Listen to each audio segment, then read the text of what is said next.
दशकों से देश विरोधी ताकतें भारत को कमजोर करने के लिए युवाओं को नशे के जाल में फंसाती रही है।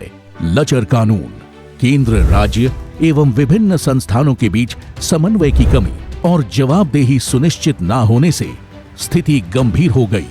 ड्रग्स लेकर आप न केवल खुद की जान जोखिम में डाल रहे हैं, बल्कि अपने परिवार व अपने दोस्तों को भी, आपको चाहने वालों को भी दुखी कर रहे हैं, उन्हें परेशानी में डाल रहे हैं। नशे के खिलाफ प्रधानमंत्री नरेंद्र मोदी ने सरकार के परफॉर्मेंस को प्रभावी बनाने के लिए होल ऑफ गवर्नमेंट अप्रोच के तहत अंतर विभागीय समन्वय पर निरंतर जोर दिया है। इस अभियान को आगे ले जाते हुए गृह मंत्री अमित शाह ने भारत को नशा मुक्त करने का प्रण लिया है।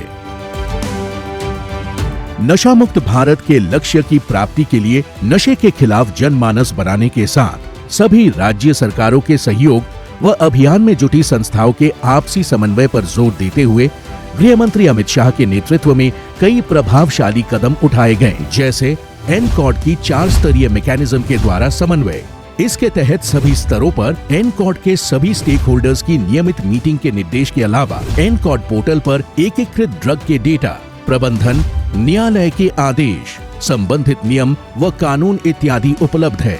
इसके साथ ही सभी राज्यों तथा केंद्र शासित प्रदेशों में dedicated anti narcotics task force का गठन किया गया और इसका पहला राष्ट्रीय सम्मेलन 19 अप्रैल 2023 को नई दिल्ली में हुआ। अवैध ड्रग्स में डार्क नेट व क्रिप्टो करेंसी के बढ़ते उपयोग पर शिकंजा कसते हुए गृह मंत्री अमित शाह के निर्देश पर मैक की सीमा का विस्तार करते हुए सब मैक की शुरुआत की गई है। अब ड्रग्स के मामलों में डार्क नेट, क्रिप्टो करेंसी के इनपुट भी साझा किए जा रहे हैं। गृह मंत्री अमित शाह के निर्देश पर आपसी समन्वय के महत्व को देखते हुए नार्को संबंधित मैकेनिज्म में सभी केंद्रीय स्तर के स्टेक होल्डर्स तथा राज्य स्तरीय समिति में स्कूली शिक्षा और साक्षरता विभाग एवं डिपार्टमेंट ऑफ पोस्ट के बीच समन्वय को बढ़ाया गया है। साथ ही एनसीबी ने सभी गिरफ्तार नार्को अपराधियों पर एक एकीकृत डेटाबेस निदान भी तैयार किया है।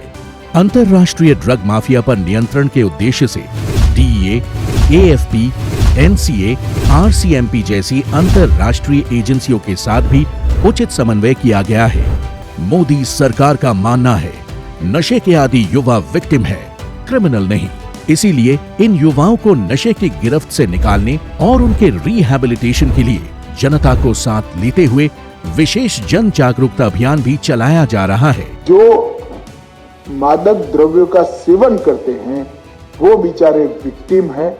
हमारा सिस्टम में नाटे उनको वापिस लाने का प्रयास होना चाहिए।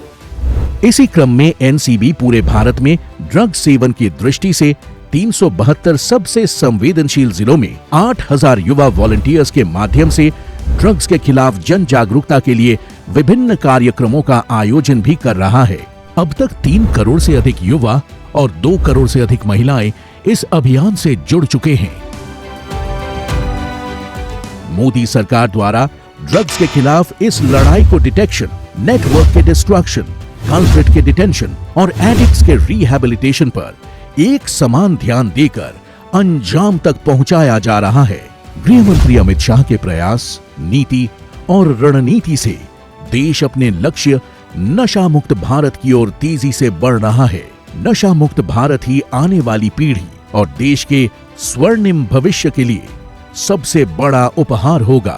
कि हम एक ऐसे भारत का निर्माण करें जब देश की आजादी की शताब्दी मनाई जाए, तब भारत और भारत के युवा ड्रग फ्री हो जाए।